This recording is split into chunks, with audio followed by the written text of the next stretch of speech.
Greetings, friends. Thanks for stopping by for a visit. If you enjoy the video, please subscribe. I've spent over a decade working as a forest ranger along a remote stretch of the Appalachian Trail. And there are two things I've learned during that time. First, the woods are never as empty as they seem.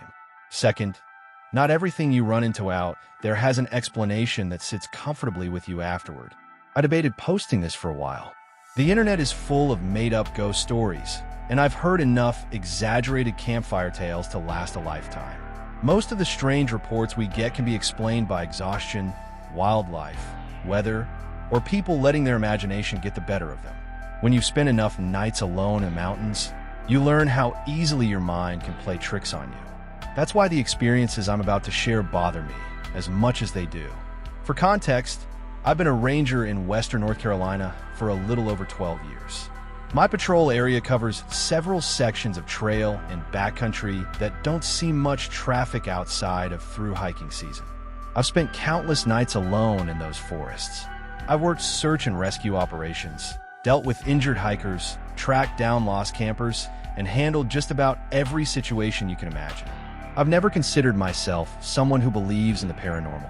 But over the years, there have been 4 incidents that I haven't been able to explain away. 2 happened directly to me. The other 2 were told to me by people I trust, a fellow ranger with decades of experience, and a tourist who walked into our station looking genuinely shaken. Maybe there's a perfectly rational explanation for all of them. Honestly, I hope there is. Still, every now and then, usually when I'm alone on patrol after dark, I find myself thinking about those incidents and wondering if there's something out there in those mountains that we don't quite understand. The first incident happened about 7 years ago. I was finishing up a patrol on a remote section of trail near the Tennessee border. It was late October, and the sun was already dropping behind the ridges. If you've ever been in the mountains around that time of year, you know how quickly daylight disappears. 1 minute, everything is orange and gold, and the next you're standing in shadows. I was about 2 miles from my truck when I heard it. Help! A woman's voice. It wasn't faint either. It sounded clear enough that I immediately stopped walking. At first I thought someone had gotten injured off trail. It happens. People wander away from marked paths all the time, especially tourists who underestimate the terrain. I listened for a few seconds. Nothing. Then again. Help! The voice seemed to come from downhill, maybe 100 yards away through the trees. I called back. Ranger, where are you? No response. I stepped off the trail and started moving toward where I heard it. The terrain was rough. Thick underbrush, fallen trees, loose rocks. I remember being annoyed more than anything because daylight was fading fast, and I knew I was probably about to spend the next hour helping someone who twisted an ankle. Then I heard it again. Help! The strange part was that it no longer sounded downhill. Now it seemed to be coming from somewhere ahead of me. I stopped. That's hard to explain. The voice hadn't moved naturally. It wasn't like hearing someone walk while yelling. It sounded as if it had simply appeared in a different location. I chalked it up to the mountains messing with sound. That happens more than people realize. I kept moving. For the next 30 or 40 minutes, I followed those calls. Every time I thought I had narrowed down the location, the voice would come from somewhere else. Ahead of me, then off to my left, then somewhere uphill. Never close enough to pinpoint, never far enough to dismiss. Always sounding like the same woman. At one point I remember stopping and just listening. The woods were completely still. No wind, no birds, no insects. Then suddenly, help! Right behind me. I spun around so fast I nearly lost my footing. Nothing, just trees. I swept my flashlight through the woods, even though there was still a little daylight left. Nothing, no movement, no person, no sound. I called out again. Ma'am, answer me. Silence. I stood there for probably a full minute waiting. Then I heard the voice again, except this time it was much farther away. Far enough that it should have taken a person several minutes to reach that location. I remember feeling the first real sense of unease then. Not fear exactly, just confusion. The whole situation stopped making sense. Eventually darkness forced my hand. I radioed the station, reported what I'd heard, and began working my way back toward the trail. We checked for reports of missing hikers that evening and again the following morning. Nothing. No injuries. No overdue hikers. No emergency calls. Nobody reported missing. Nobody reported hearing anything unusual. That should have been the end of it. Honestly, for a while I convinced myself it was. Maybe sound was carrying from a distant campsite. Maybe it was some weird echo bouncing around the ridges. Maybe a bird or animal made a noise that my brain interpreted as a human voice. I've spent years trying to come up with explanations. The problem is that I've heard people yell for help before. Plenty of times. Search and rescue calls are unfortunately part of the job. And what I heard that evening sounded exactly like a person. Not almost like a person. Not close enough to mistake. A person. A frightened woman calling for help. The thing that still bothers me isn't that I never found her. It's that after nearly an hour of searching, I couldn't honestly tell you where the voice was coming from. And even now, 7 years later, I can still hear it perfectly in my head. Clear as day. Help! This next story didn't happen to me directly. It came from a tourist who walked into our ranger station about 3 years ago. The reason I remember him so clearly is because he wasn't the type of person you'd expect to tell a ghost story. He was probably in his mid-50s, well-dressed, calm, seemed educated, the kind of guy who would complain about trail conditions or ask where the nearest gas station was. When he first walked in, I actually thought he was there to report a maintenance issue. Instead, he asked me a strange question. Has anyone ever gone missing near the Ridge Trail? I asked if something had happened. He hesitated for a second before answering. Then he said, I don't know. That got my attention. I invited him to sit down and explain. According to him, he'd been hiking alone that morning. Nothing unusual. Clear weather. Good visibility. Plenty of daylight. He was on a relatively quiet section of trail, but not somewhere completely isolated. About halfway through his hike, he rounded a bend and noticed someone standing off to the side of the trail. An older man, gray hair, dark jacket, just standing there among the trees. The tourist said he didn't think much of it at first. People stopped to rest all the time. As he got closer, though, he noticed something odd. The man wasn't doing anything. Not checking a phone. Not drinking water. Not adjusting gear. Just standing perfectly still, watching the trail. The tourist gave a polite nod as he approached. No response. He said hello. Nothing. The man simply stared at him. Now, before anyone jumps to conclusions, I've dealt with enough hikers to know there are dozens of normal explanations for that. Hearing issues, language barriers, social anxiety. But the tourist said what bothered him wasn't the lack of response. It was the way the man was standing, perfectly motionless. No shifting weight, no fidgeting, no natural movement at all. The tourist said he felt uncomfortable enough that he kept walking without stopping. After passing the man, he continued down the trail for maybe 15 or 20 seconds. Then curiosity got the better of him. He turned around. The spot was empty. At first, he assumed the man had stepped behind a tree. But there was a problem. The area wasn't dense. The forest floor was relatively open, and the trail stretched back far enough that he should have seen someone walking away. Nobody was there. Not on the trail. Not among the trees. Nowhere. He actually walked back to where he'd seen the man standing. Still nothing. No sound. No movement. Nobody. The tourist wasn't claiming the guy vanished in a thin air. He was careful about that. In fact, he repeatedly said there had to be an explanation, but he couldn't figure out what that explanation was.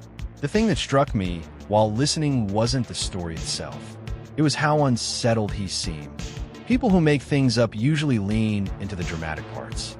This guy did the opposite. He kept trying to rationalize it. He'd interrupt himself to explain why it probably wasn't strange. Maybe the man walked away faster than he realized. Maybe he got distracted. Maybe he'd simply missed something.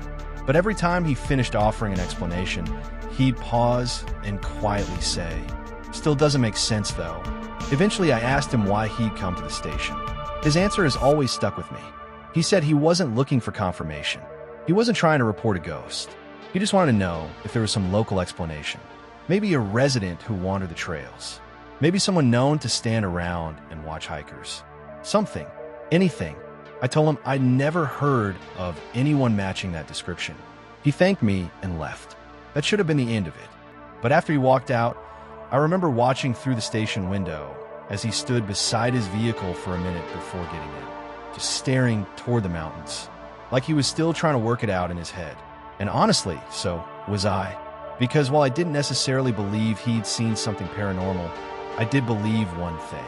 The man who sat across from me that day genuinely thought he'd seen someone standing in those woods. And he was equally convinced that whoever it was shouldn't have been able to disappear that quickly. My second experience happened about 2 years after the incident with the voice. I was doing an overnight patrol in a section of backcountry that doesn't get much traffic. Nothing unusual about it. I've spent more nights sleeping in the woods than I can count. People sometimes assume rangers get nervous being out there alone. Most of us don't. The woods become familiar after a while. You learn the sounds. You learn what's normal. And that's probably why this experience bothered me. It was around 2 o'clock in the morning when I woke up. I wasn't startled awake by some loud noise. It was actually the opposite. I woke up because something sounded deliberate. Footsteps. Slow footsteps. Crunch. Crunch. Crunch. I lay there in my sleeping bag for a few seconds, trying to get my bearings. The sound was outside my tent. At first I assumed it was a deer. Then I listened more carefully. No, it sounded too rhythmic, too controlled. The footsteps moved past one side of my campsite. Then they continued behind my tent. Then along the opposite side, like something was circling me. I grabbed my flashlight and unzipped the tent. The moment I shined the beam into the trees, the sound stopped. Nothing there. No eyes reflecting back. No movement. No animals. Just darkness and trees. I stepped outside and checked the immediate area. Still nothing. After a minute or two, I convinced myself I'd overreacted. I climbed back into the tent. About 10 minutes later, the footsteps returned. Crunch, crunch, crunch. Same pace, same steady rhythm, slowly moving around the perimeter of the campsite. This time I stayed still and listened. The sound continued for what felt like several minutes. Not approaching, not leaving, just circling. Eventually, I snapped on the flashlight again and stepped outside. Instant silence. Again, the woods weren't completely quiet either. I could hear the normal sound of the forest, leaves moving occasionally, distant insects, a faint breeze. What was missing were the footsteps. It was like someone had hit a switch. I did a full sweep of the area. Nothing. No person. No animal. No sign of anything. The part that still gets under my skin is what happened next. As I was standing there, scanning the tree line, I got the distinct feeling that something was watching me. I know how ridiculous that sounds, and I'm fully aware that being alone at 2 a.m. can make your imagination run wild. But it felt real enough that I remember turning my flashlight toward one particular patch of woods over and over. Not because I saw something, because I felt like I should.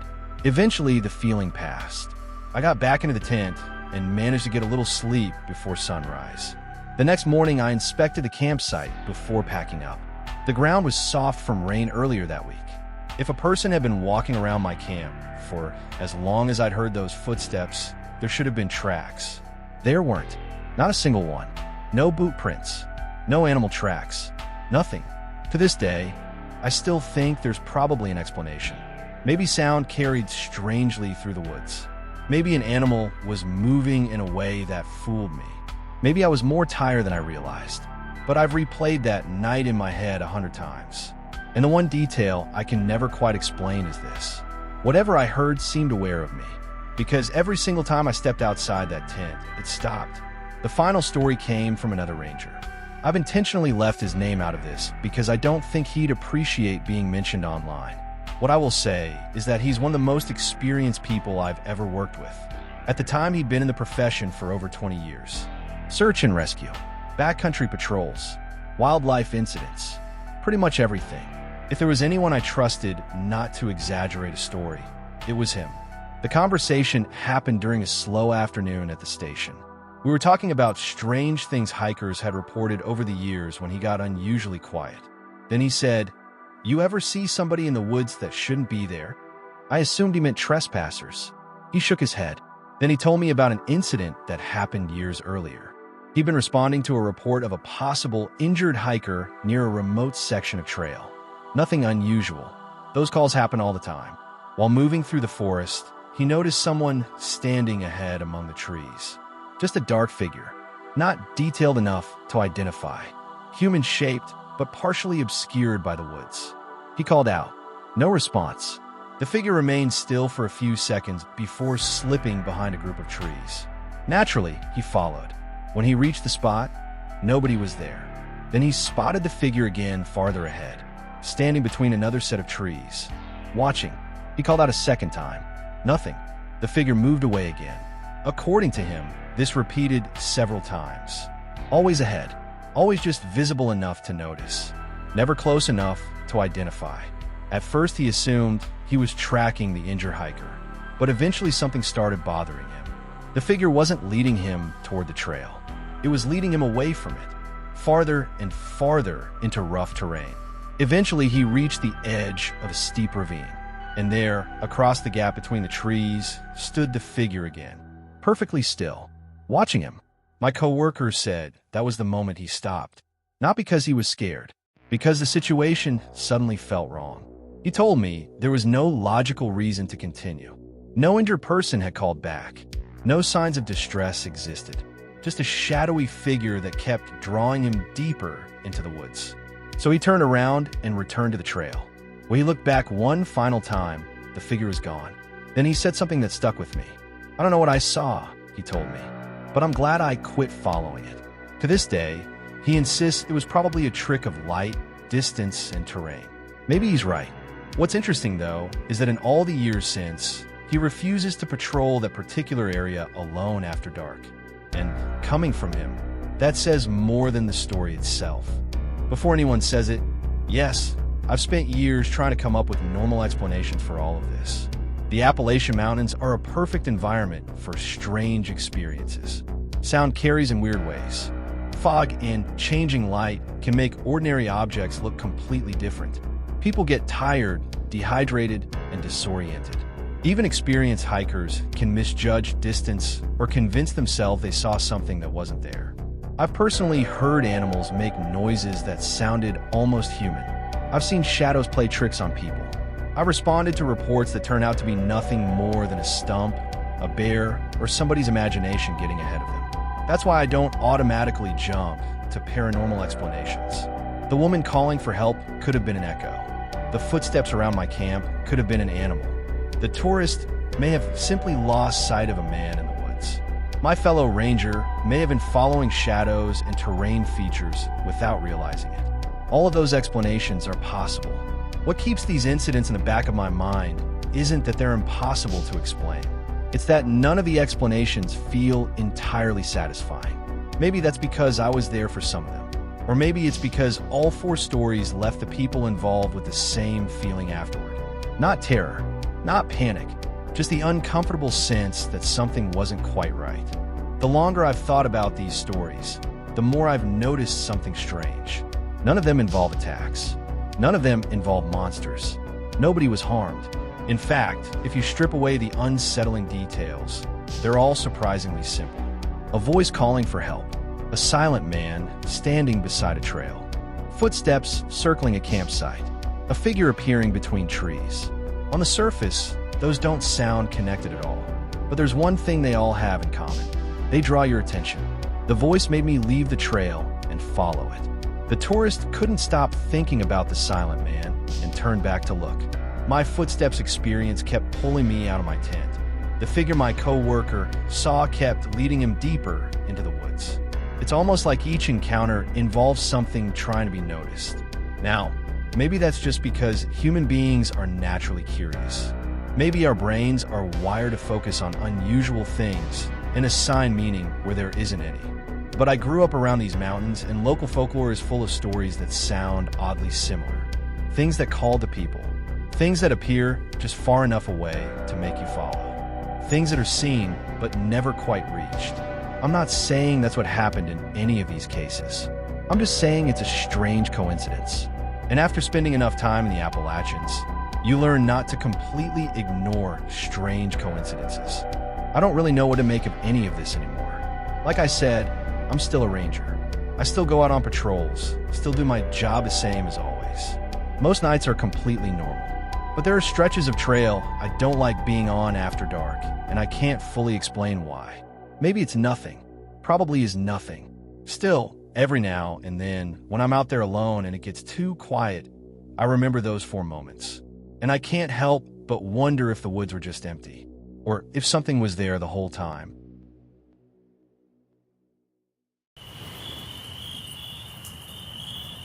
Thanks for watching. If you want to hear more stories like these, please like and subscribe.